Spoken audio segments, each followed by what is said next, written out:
Pour l'instant, nous accueillons les Anonymous, qui sont pas tout à fait anonymes, ils m'ont quand même donné un prénom chacun. C'est Xavier et Drixé, voilà, je dis pas bien. Bonsoir à vous. Merci de nous avoir reçus et puis de nous recevoir, nous donner la parole. On sait qu'on n'a pas toujours bonne pub vis-à-vis des médias, donc c'est cool d'être accueillis par une radio, pouvoir diffuser un peu nos idées. Et justement, alors, quelles sont vos idées? Qu'est-ce que c'est que ce mouvement des Anonymous?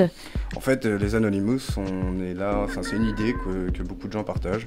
Le groupe en lui-même, le groupe d'idées est là pour défendre les libertés individuelles, les libertés tout court. Dès que la liberté en elle-même est bafouée, à ce moment-là, on agit. On fait un maximum pour éviter que certains liberticides ou certains pays se comportent comme des bandits. Après, la liberté bafouée, là vous avez du travail. Je pense que vous vous concentrez surtout sur la liberté aussi individuelle et pas des grands combats. Oui, liberté individuelle, principalement. Principalement, c'est ça. Et principalement par rapport aux médias, etc., tout ce qui est diffusion. Ouais, entre autres. Pour revenir historiquement, reparler des Anonymous, ils ont vu le jour depuis à peu près 2006, on va dire.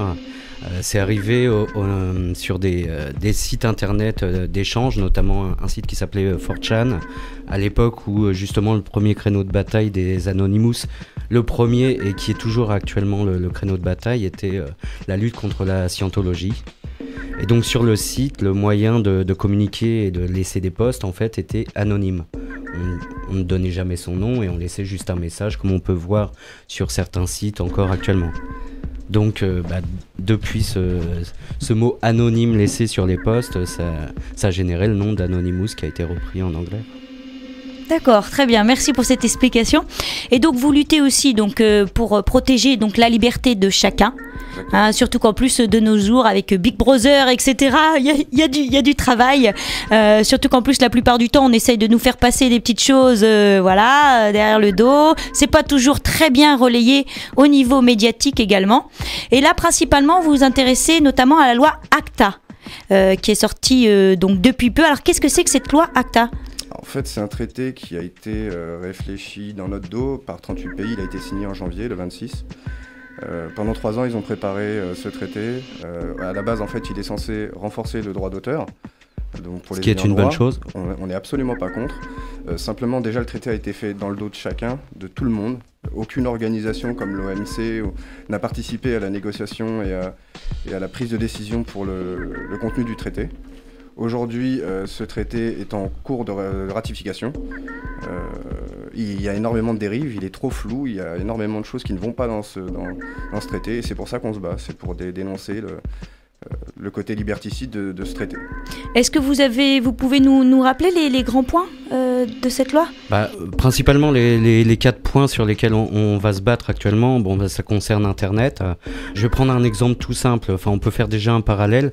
En gros, s'ils réussissent à passer le traité, ce qui va se passer, vous imaginez, vous écrivez une lettre à un proche, vous la transmettez à la poste, le facteur ouvre le courrier entre-temps et le lit, se permet d'ouvrir l'enveloppe et va le lire.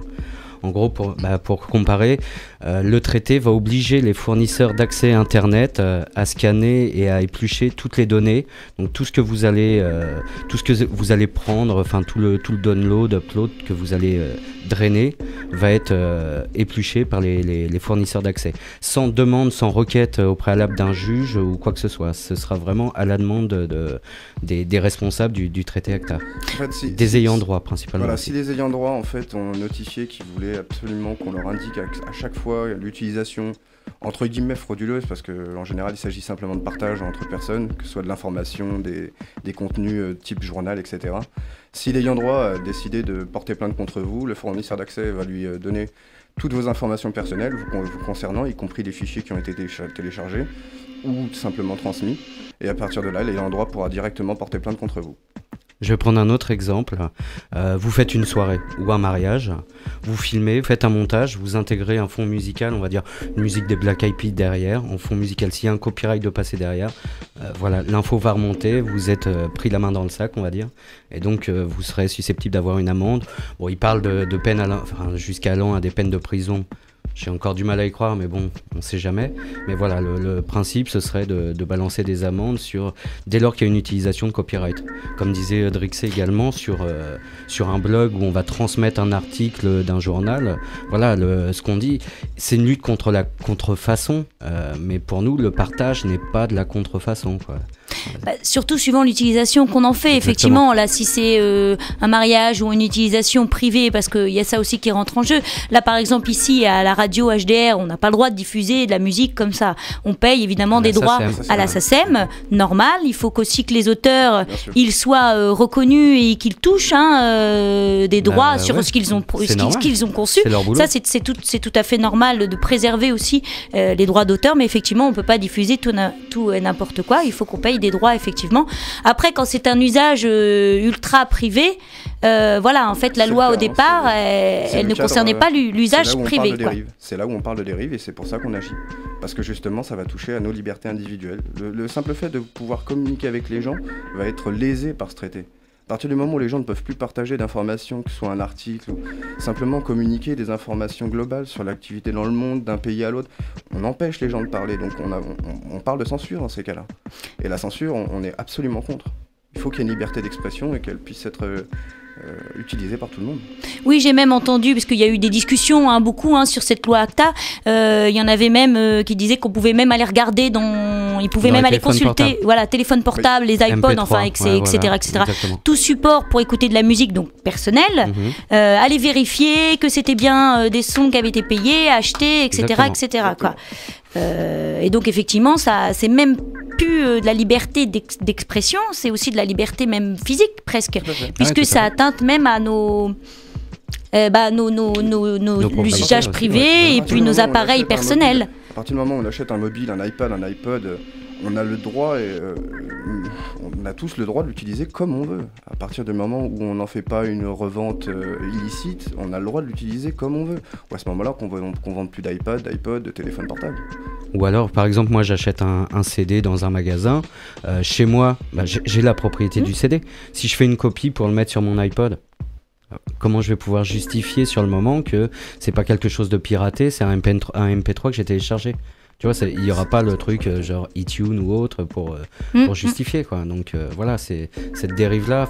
Comme disait Drixé, c'est trop flou le truc. La manière aussi dont il a été monté, ça a été fait dans notre dos. Il faut savoir que si en 2008, Wikileaks... S'il n'y avait pas une fuite d'informations... Voilà, si Wikileaks n'avait pas balancé la fuite d'infos, on ne saurait pas aujourd'hui, quoi. On n'aurait pas eu le temps de bouger et d'essayer de mobiliser les foules, parce que voilà, il le passait dans notre dos. Donc c'est antidémocratique. Il faut savoir qu'au sein de ce traité, de cette loi, il va y avoir un comité ACTA. Et ce comité ACTA sera autorisé à modifier, ratifier comme il veut le dit traité à tout moment. Donc en fait, ce ne sont pas des élus. Donc voilà, ils vont pouvoir faire ce qu'ils veulent de cette loi une fois qu'elle sera mise en place. Donc à savoir qu'au final, en fait, c'est les majors qui vont en profiter. Vous parliez du droit d'auteur et de la rétribution qui doit être faite aux artistes. Je pense qu'on est tous au courant que 6 à 10% de la somme leur revient, ce qui est vraiment trop peu, ce qui déjà est un problème à la base. S'il y avait une plainte et une amende à payer, c'est pas aux artistes que ça reviendrait, c'est aux majors. Que ça revienne aux artistes encore, oui, mais que ça revienne aux majors, non, certainement pas. Oui, c'est-à-dire les grandes... oui, en fait, c'est surtout les grandes industries du disque, etc., qui veulent pas, en fait, qui voient que les mannes s'en vont, en tout cas, ça va plus dans les poches, et voilà, ils s'en inquiètent. Ils vont pas réussir à se faire encore plus d'argent, et c'est là le problème pour eux. Mais le souci s'arrête pas à Internet. Bon, on fait l'amalgame Anonymous Internet, parce qu'il y a une image de geek. On parlait tout à l'heure de l'interview au petit journal avec Yann Barthès, où je vous ai dit, ouais, voilà, si vous ne recevez pas chez HDR, on va faire péter le site, on va faire des attaques de site, ça se passera jamais. C'est pas comme ça, quoi. Nous, on va se rapprocher d'un mouvement qui va être plus près des indignés, quoi. Voilà, je voyais sur le mur la Déclaration universelle des droits de l'homme, quoi. Voilà, on essaye de faire respecter des choses, des termes de cette déclaration qui sont encore bafoués aujourd'hui. Et pour revenir, donc, il y a le côté Internet, on fait l'amalgame Anonymous, mais sur le traité, il n'y a pas que ça, il y a aussi au niveau de l'agriculture, c'est un truc de dingue ce qu'ils sont en train de faire. En gros, je suis agriculteur, je vais acheter des semences, alors j'ai même pas envie de dire le nom de cette firme qui commence par un M parce qu'il me dégoûte, quoi. Et j'achète les graines, je produis les graines, je sème, je récolte. Le fruit de ma production, je récupère des graines qui vont me servir à recommencer l'année d'après. C'est le principe de l'agriculture, il me semble. Et ben là, non. Les graines issues de la production deviendront des contrefaçons de celles que j'ai achetées, qui sont copyright. Ce qui veut dire que l'année d'après, il va falloir que je rachète les graines. Ils sont en train de créer une addiction aux grands groupes, en fait. Il n'y aura plus d'autonomie. Enfin, voilà, Oui, c'est plus une défense, parce qu'on pourrait se dire, c'est bien aussi de défendre la contrefaçon, parce qu'il y en a énormément de la contrefaçon. Et c'est vrai qu'il y a des produits qui sont même dangereux, des produits de contrefaçon. Il y en a dans tous les domaines, que ce soit dans le parfum, dans effectivement la nourriture, les produits même. Il y a même des boissons énergétiques qui sont contrefaites et qui sont même dangereuses. Elles arrivent même à attaquer le métal. Donc ils le vendent quand même. Donc effectivement, il faut lutter contre la contrefaçon, parce qu'il y a des dangers aussi même pour la santé par rapport à cette contrefaçon, et puis il faut protéger aussi effectivement les auteurs de tous ces produits. Après là, en fait, ça m'a l'air d'être plutôt une protection en fait des groupes revendeurs. Exactement, voilà. C'est pour eux que ça va aller. C'est dans leur intérêt à eux uniquement. C'est pour ça que d'ailleurs l'Organisation mondiale du commerce n'a pas été informée ni questionnée sur la mise en place de ce traité. Ah oui, même l'Organisation mondiale du commerce, ils n'ont même pas été... Oui, ça a vraiment été fait. Mais par contre, cette loi a déjà été adoptée, ça y est. Elle a été signée. La ratification arrivera au mois de juin. Il y a les 27 pays de l'Europe. C'est le Japon, les États-Unis, le Canada qui ont instigé cette loi, qui ont mis ça en place à l'époque. Mais là, il faut savoir qu'il y a déjà la Bulgarie, la Tchéquie, la Lettonie, l'Allemagne, la Hongrie qui ont fait marche arrière. La ratification par le biais des manifestations qui sont passées partout en Europe. Voilà, donc c'est pour ça qu'il ne faut pas lâcher l'affaire. Et là, ils sont en train encore de faire marche arrière, puisque l'Europe a porté à la Commission de justice européenne le traité en leur demandant d'éplucher, en voyant s'il y avait pas des atteintes aux libertés individuelles. Exactement. Donc on arrive un peu à faire bouger les choses, qu'on va dire. Et donc qu'est-ce que il y a une dérive bien plus grave encore. Les génériques. Voilà. En fait, il y a énormément de médicaments qui sont produits, par exemple en Inde, tout à fait reconnus par l'OMS, l'Organisme mondial de la santé, qui, s'ils transitent par malheur en Europe, avec ce traité, seront saisis et détruits. Ce qui fait que la plupart des pays qui n'ont pas les moyens de s'acheter la version originale, entre guillemets, mais qui est bien produite dans les règles, ne pourront plus accéder à la santé. Là, il y a une atteinte à la santé mondiale. C'est extrêmement grave. Il y a eu le cas. C'est là où on parle de dérives extrêmement liberticides. Ouais, il y a eu le cas il y a un mois où c'est à Amsterdam, je crois. Alors, c'était pas encore dans le cadre de ce traité, mais c'est le même principe. Des médocs contre le sida qui ont été bloqués à Amsterdam parce qu'il y avait une suspicion de contrefaçon. Mais voilà quoi, en fait les génériques, en fait il y a un brevet sur les molécules, et au niveau des médicaments génériques, certaines molécules vont permettre la création du médicament, d'autres vont rester brevetées, et le souci c'est qu'ils vont considérer que la totalité de ce médicament sera complètement contrefait. Et donc alors qu'elles sont produites dans les règles. Et c'est une atteinte à l'accès aux médicaments. Extrêmement bien respecté au niveau des formules. Et donc, oui, parce que c'est important aussi que ce soit, mais on sait bien aussi que mais ça on pourra revenir dessus, que les grands groupes pharmaceutiques font pas toujours, même les gros groupes pharmaceutiques font pas toujours très bien dans les règles, tout ce qui est test, etc. Et il y a même des manipulations. Mais bon, on reviendra sur le sujet, ça c'est un autre sujet. Et donc, qu'est-ce que vous proposez alors vous, et qu'est-ce qu'on peut faire alors pour se mobiliser, pour éviter que cette loi ACTA qui est trop floue, trop trouble, et puis pas assez détaillée, pas assez, adaptée en tout cas, pour qu'elle ne passe pas? Nous, en fait, les Anonymous, on a déjà fait plusieurs manifestations. Il y en a une en janvier, il y en a une le 11 février à laquelle on a participé à Rouen. On a de nouveau organisé partout en Europe et dans le monde une nouvelle manifestation donc ce samedi, le 25. Nous, en tout cas, pour le départ de celle de Rouen, ce sera place de la Cathédrale à 14h. Donc à 14h, là, ce samedi-là, grande manifestation, rassemblement. Exactement. Donc place de la Cathédrale. Tout à fait.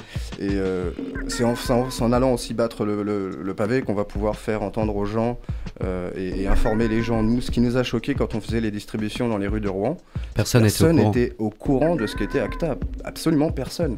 Et les gens s'intéressaient, puisque dès qu'il s'agit de liberté, en général, les gens quand même se mobilisent. Après, il n'y a pas que ça, en fait. On a aussi le site avaz.org qui a donc avaz.org, ça s'écrit avaaz.org, donc org.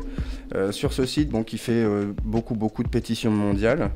Il y en a une actuellement qui est toujours sur le site. On est à 2 480 000, je crois, signatures dans le monde. même ceux qui ne peuvent pas venir à la manifestation, ce qui est tout à fait compréhensible, peuvent, en s'informant quand même sur la loi ACTA, sur le traité et la ratification, venir apporter leur contribution en faisant une signature sur le site Avaz. D'accord. Et qu'est-ce que vous proposez alors en échange? Parce qu'il faut quand même quelque chose pour protéger quand même les auteurs dans tous les domaines. Mais on n'est pas contre la lutte contre la contrefaçon, on en parlait. Il y a aussi de la contrefaçon chez les Anonymous, c'est ça le problème. Le souci, des gars comme celui qui est passé chez Yann Barthès au Petit Journal, c'est un fake, quoi. C'est une contrefaçon d'un Anonymous, il a rien à voir. Oui, c'est peut-être même vous demandiez si c'était pas un acteur. On se pose la question, quoi. C'est encore une fois histoire de briser l'image du mouvement lui-même qui, jusqu'à preuve du contraire, est parfaitement pacifique. Avec toutes les manifestations, les actions qui ont été faites dans le monde, il n'y a pas un incident qui est revenu comme une agression. On est pacifique, le mouvement, il est là pour informer les gens, pas pour casser dans la rue ou faire des bêtises, quoi. Il y a des règles sur les manifestations en ligne, des règles, 22 points, 22 règles Anonymous. Première règle, rester cool. Deuxième règle, rester cool. Ne jamais céder à la pression. Ces trucs, pas d'alcool, pas de drogue. C'est vraiment, on essaie d'encadrer. On veut donner une bonne image, quoi.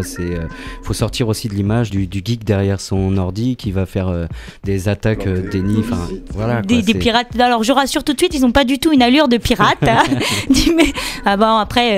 Donc ils n'ont pas tout arrêté dans les studios, même on n'a pas toujours besoin de ça à la radio HDR, on c'est vrai. Pas se mettre une balle dans le pied, il faut qu'on nous écoute également. Donc. Non, mais c'est comme quand le site de l'Express a été mis hors ligne pendant un certain temps, les Anonymous se sont directement détachés de cette action, parce que le droit à l'information, c'est ce qu'on défend en premier.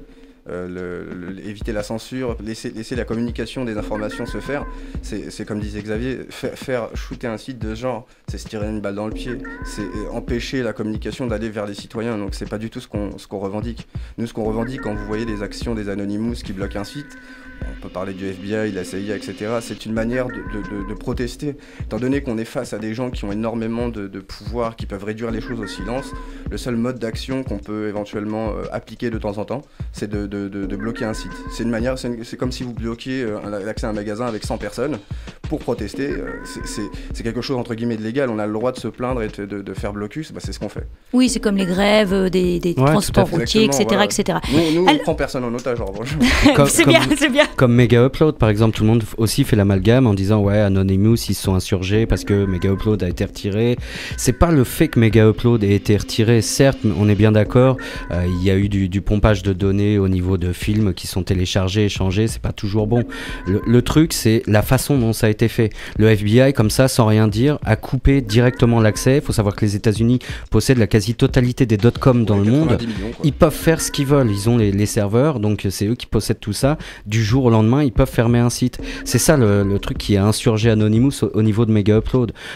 Ils faisaient autre que de l'échange de fichiers tels que des films que tout le monde va télécharger, malheureusement. Il y avait des entreprises qui stockaient des données personnelles. Des jeunes, des étudiants qui stockaient des données pour leur thèse et tout, qui payaient tous les mois à Mega Upload pour qu'on conserve en ligne leurs données. Et voilà, du jour au lendemain, le FBI a tout fermé. T'es étudiant, tu passes ta thèse, et t'as plus une donnée, et puis voilà, quoi, démerde-toi. Donc c'est ça qui a bougé le mouvement. C'est pas de dire, je vais pas pouvoir télécharger Camping 2 ou des trucs comme ça, on en a rien à faire, quoi. Ça n'a rien à voir. Encore une fois, on est vraiment pour les ayants droit. On considère beaucoup les artistes. On sait qu'ils ont besoin aussi d'être rémunérés, c'est pas le souci, tant que ça va dans leur sens. D'ailleurs, pour faire une petite parenthèse au niveau de Mega Upload, il faut savoir qu'il y avait énormément d'artistes qui s'étaient ligués, qui avaient signé une sorte d'idée commune, et les 3/4 de la somme qui aurait été reversée donc par les abonnements aurait été directement aux artistes. Il y avait un projet de rétribution vers les artistes, mais ça personne n'en a parlé. Non, mais il y a des choses comme ça, on parle pas toujours. Voilà. On va être obligé de terminer. Si on veut vous rejoindre, il y a un site où on peut communiquer avec vous. Donc en tout cas, on sait que les Anonymous sont pour la communication, la liberté en fait de communication et pour la défense aussi de tous les auteurs dans tous les domaines. Vous pouvez nous rejoindre sur Facebook, vous tapez Stop Acta et là vous allez voir, il y a une page principale Stop Acta France. Après vous avez tous les Stop Acta de chaque ville, donc en l'occurrence Rouen. Sinon vous faites Stop Acta Rouen et vous allez retrouver notre page et voilà. On a un événement qui est dessus, les gens peuvent s'inscrire ou communiquer avec nous poser des questions. Et donc, vous n'avez pas de site Anonymous? Il y a Anonymous France. Anonymous France. Sur Facebook. Maintenant, encore une fois, les seuls moyens de... Vaut mieux se méfier, oui. Voilà, les seuls moyens de communiquer vraiment entre nous, c'est par des... On est partout et nulle part, voilà. On n'est qu'une idée, on ne peut pas attraper une idée, c'est surtout ça le principe. D'accord, très bien. En tout cas, il y a le rassemblement là ce samedi à 14h, place de la cathédrale, pour lutter justement contre cette loi ACTA. Merci à vous, Drixé et Xavier des Anonymous. Donc l'interview a duré un certain temps. Cette première partie de Chat Show se termine. Je vous propose de retrouver la chronique vidéo de Leroy juste après. Donc pour l'instant, place à RFI et restez à l'écoute, il y a la suite du Chat Show.